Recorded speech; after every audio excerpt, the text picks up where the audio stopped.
जिसका आप प्रतिनिधित्व करते हैं वो सर्वहारा तबके का आप प्रतिनिधित्व करते हैं, जो रोड पे काम कर रहे हैं, खेमचे पर पटरी पे काम कर रहे हैं, छोटे दुकानदार का काम कर रहे हैं। SIR आया है बिहार में, इसको लेकर के केंद्र से लेके बिहार तक उसकी गूंज दिख रही है। राहुल भी यात्रा कर रहे हैं, उसको कैसे देख रहे हैं? बिल्कुल सही यात्रा कर रहे हैं। हम लोगों ने तो 1 जुलाई से शुरू हुआ सदन, और 1 जुलाई से 21 जुलाई से लेकर जो है 21 अगस्त तक हम लोगों ने लगातार प्रतिवाद किया। सदन के अंदर भी बाहर भी हम लोगों ने सरकार से मांग किया, अध्यक्ष जी से मांग किया कि आप इस पर चर्चा कराइए, आप चर्चा कराइए।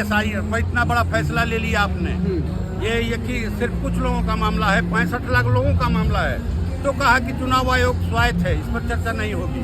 हमने कहा कि चुनाव के जरिए ही, वोट के जरिए ही तो सब लोग सभी सांसद जीत कर आए हैं। सरकार बनी है वोट के जरिए, आप आसन पर बैठे हैं वोट के जरिए, और वो स्वायत्त इस मामले में कैसे हो गया? 65 लाख लोग, 22 लाख लोग मर गए। हमारे बिहार में हैजा फैला है कि प्लेग फैला है कि 22 लाख लोग मर गए?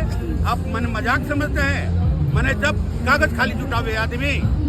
इसमें एक तर्क और है सर, मैं जोड़ना चाहूंगा कि जो 65 लाख वोट काटने की बात चल रही है, उसमें उनके लोग वोट काटे गए हैं जो कमजोर लोग हैं या फिर संगठित नहीं। इस पे कैसे देखते हैं? बिल्कुल, मैंने बिहार की भारी आबादी, दिल्ली, हरियाणा, पंजाब विस्थापित होकर के लोग रोजी रोटी की तलाश में गए हैं।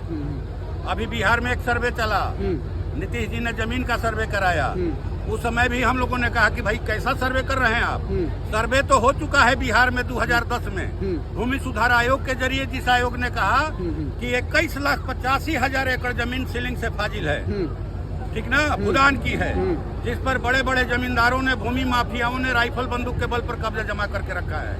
उस समय डी बंदोपाध्याय थे आयोग के अध्यक्ष, उन्होंने कहा कि 16 लाख एकड़ जमीन जो है खेती योग्य है, 5,85,000 एकड़ जमीन जो है बास्कित है। कि अगर आप बिहार का विकास चाहते हैं तो 16 लाख परिवारों को 1-1 एकड़ खेती योग्य जमीन दीजिए और 10 डिसमिल जमीन बास्कित दीजिए। लोगों की क्रय शक्ति बढ़ेगी, आमदनी बढ़ेगी, तब तो बाजार में पैसा आएगा। एक अंतिम सवाल सर, वोट चोरी को लेकर राहुल लगातार कैंपेन कर रहे हैं, उसके बाद PM यहाँ पे आते हैं और बात प्रतिवाद चलता है। वोट चोरी को कैसे देखते हैं? बड़ा मुद्दा है, तेजस्वी, राहुल, शाहानी, आपकी पार्टी। अभी तो सुप्रीम कोर्ट में हम लोगों ने मरे हुए लोगों को खड़ा किया। मंटू पासवान जो आरा के हैं, आरा विधानसभा के हैं, बड़की सिंह ही के हैं, संझारो देवी, ऐसे जो है हजारों लोग हैं। अभी सपा ने 18,000 लोगों का शपथ मैंने दिया, एफिडेविट दिया कि ये लोग, इन लोगों का नाम काटा गया है, ये लोग जिंदा हैं, और इन लोगों को शर्म नहीं आती है। बेशर्मी की हद है। आप माने राजा महाराजा की तरह देश को हाँक रहे हैं। आप लोकतांत्रिक देश के प्रधानमंत्री नहीं हैं। आप लग रहा है कि कोई सन की राजा माने जो है वो चला रहा है देश। क्या लोग हम भरोसे, जिसको मन रेलवे दे देंगे, एयरपोर्ट दे देंगे, बंदरगाह दे देंगे, खेती छीन लेंगे, हैं, ऑनलाइन करके सभी का रोजगार खा जाएंगे दुकानदारों का, हैं? इस तरह से देश चलता है। सर, चुनाव के बाद किसकी सरकार बनने जा रही है? महागठबंधन की सरकार बनेगी 100%।